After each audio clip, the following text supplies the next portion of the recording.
Mapagpalang araw po sa atin mga kalingap. Sa lahat po, magandang araw. Lalong-lalo na po kay Kuya Bal Santos Matubang, Ate Edna Vlogs, kay Kalingap Rob. At siyempre sa atin pong sponsor sa babahay natin kay Rhea May, na isa nating beneficiary. Kay Sir Paul of Canada at kay yan, at nagsisimula ng bubungan at titibay naman ng mga nakaya po sa kahoy yung bakal na aray ko. Matitibay ang gawa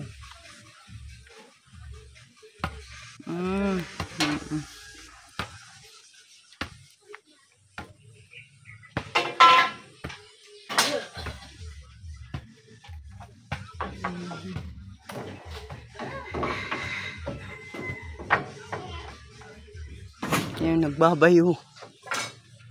Tamaan kanya.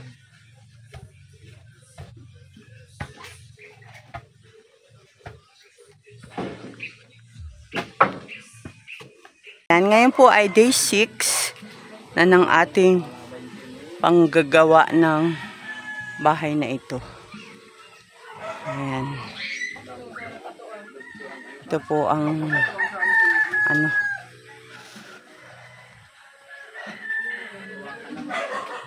ito po ang nagawa na sa loob ng 6 na araw. Ayan, pangtaas na lang po, lalapatan na lang po siya ng yero bukas at mayroon pa naman po tayong tirang yero, pero kulang pa din ng 2 piraso.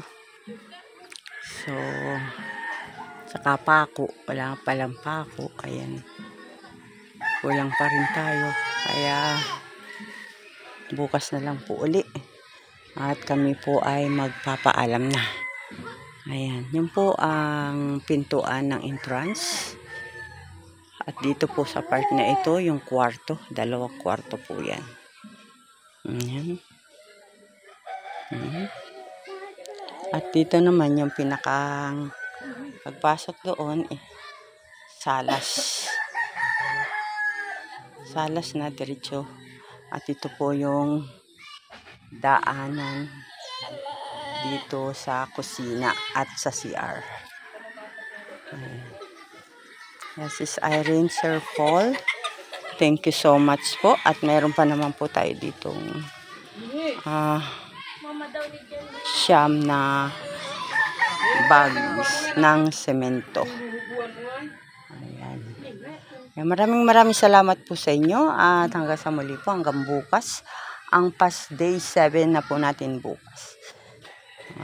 Tingnan po natin kung ano pa ang progreso na magagawa para bukas. Maraming salamat po. Bye-bye. And mapagpalang araw po sa atin mga kalingap, at tayo po ay nandito sa ating ipinagagawang bahay ng isa nating beneficiary na si Rhea May at sa kanyang pamilya. Ngayon po ay day 6 na ng paggagawa nito.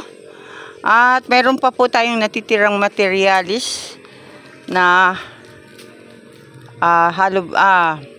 yero. Ito po yung ating mga panghamba. At ang ating pang flooring. At yan, sa pang toilet naman po yan. Ating hollow blocks. At ang iba po nito ay atin pong ipapalitad. Ayan, ito po yung nabubuuhing bahay. At ngayon nga po ay pang-6 na araw na po ito.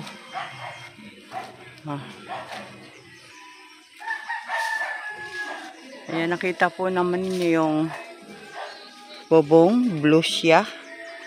Hindi lang po masyadong gawa sa sinag ng araw. At ito po, bali 2 kwarto po ang gagawin dito. Ayan.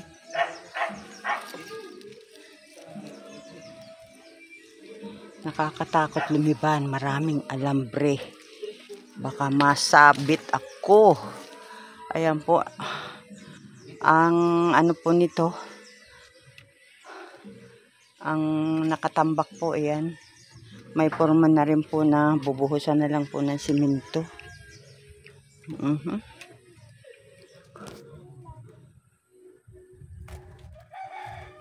Kabiak pa lang po ang nagagawa. Ayan. Oh. Talaga namang ano ang kuwan po, ang pagkakagawa po ay talagang maganda. Makalidad. At sa mga pamakuan na lang, sa mga alambre po, ayan o. Yung pong mga, yan nakayakap talaga ang bakal sa kahoy. Hindi po siya basta-basta maaangat ng hangin. Yung pong daan na yun ay papunta po sa kusina at sa toilet. Ito naman po ang main door. Ayan. At dito po sa part na ito, dito po yung 2 kwarto. Isa sa mag-asawa at isa sa mga bata. Kaya salamat po sa walang sawa ninyong pagtulong sa ating mga kababayan. At isa na naman pamilya ang ating natulungan. Kaya maraming salamat po.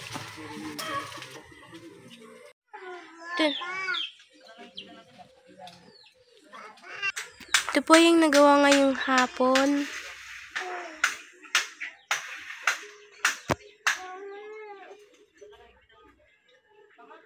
Dingdingan na lang po.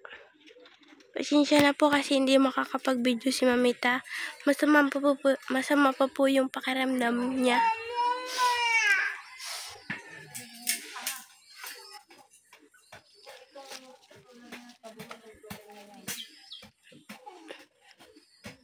Yan.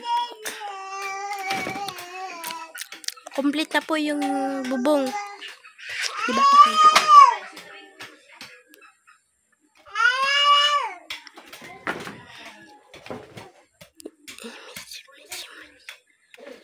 Yummy, yummy.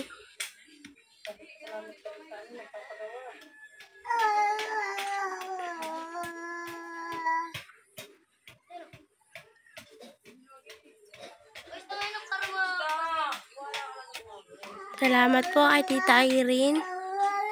May bahay na po kami. Yan po, mabubuo na po yan.